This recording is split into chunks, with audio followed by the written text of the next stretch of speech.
Now that it's over, I think it's a lot easier to be optimistic and to be able to look ahead, look forward, and try to find some positives to take from the season and move into the offseason looking forward to next year. Are you pretty optimistic, Ryan, about based on what you did this year when you were out there? Yeah, absolutely. Of course. I'm always optimistic. When you look back on the season, what do you remember most? What do you take away? I haven't had a lot of time to reflect yet. I think in the moment it was tough. It was a really challenging year and a disappointing year. I think the further we get away from it, hopefully we'll look back and recognize this as a turning point for the franchise, for the organization, where we have our manager that should be here for the foreseeable future, our general manager that should be here for the foreseeable future. Made some good trades, brought in some top-notch prospects. Have some really good prospects at the AA level.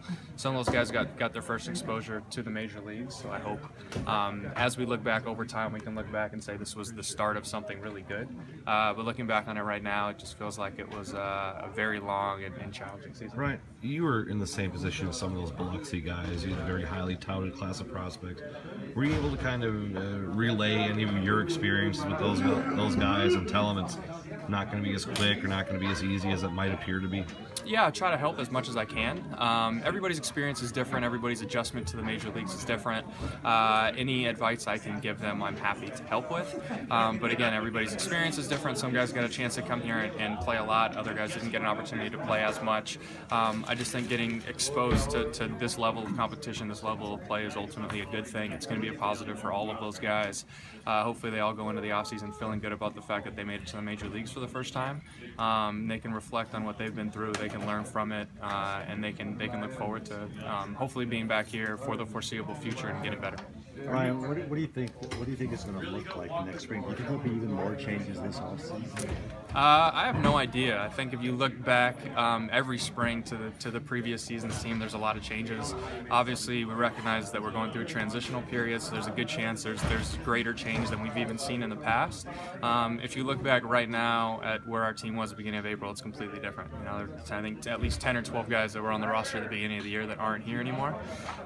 So you look at that, and it's literally a 50% turnover. So I'm sure come next spring there will be even more changes. So it'll be an interesting offseason, I think, for all of us to see what ends up happening. Ryan talked this morning about the rebuild could take a while. It could be painful. From your perspective, as someone who's signed for quite a while yet, what's your take just on rebuilding? And obviously, you'd probably like to see things go faster. Get back to contention sooner. But what are your expectations for the rebuild? I mean, for all of us, we would like the rebuild to be as quick as possible. But I think the most important thing is doing it right. It's getting to a place where we're able to be consistently competitive. We have sustainable success. We don't want to get back and have it be a 1 or 2 year window where, okay, we got a chance now, and then we have to go through something like this again. So I think most importantly for the long-term good of the organization is making sure we get it right. But obviously for all of us that are currently here, this isn't fun. It's not fun to go into a season without expectations or to play meaningless games down the stretch. So obviously the sooner we get back in contention, the more enjoyable it'll be for everybody. But it's I think that comes secondary to making sure we get it right.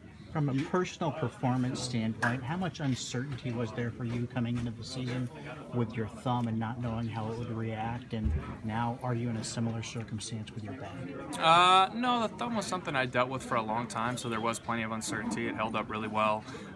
Feel very grateful and very fortunate that was the case.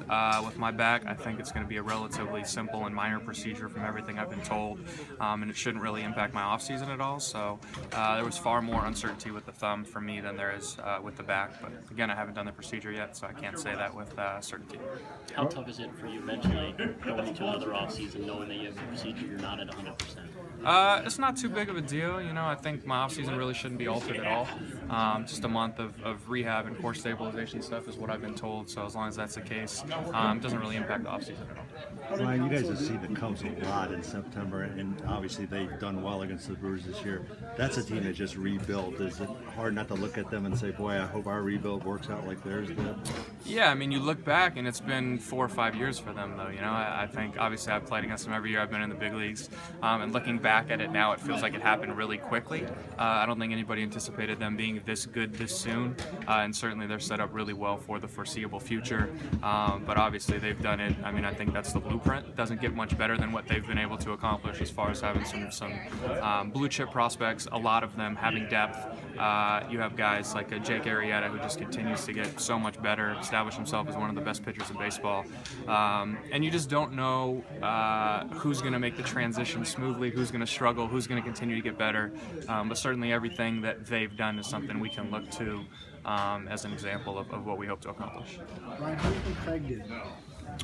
He did great. He came into a really challenging situation, obviously.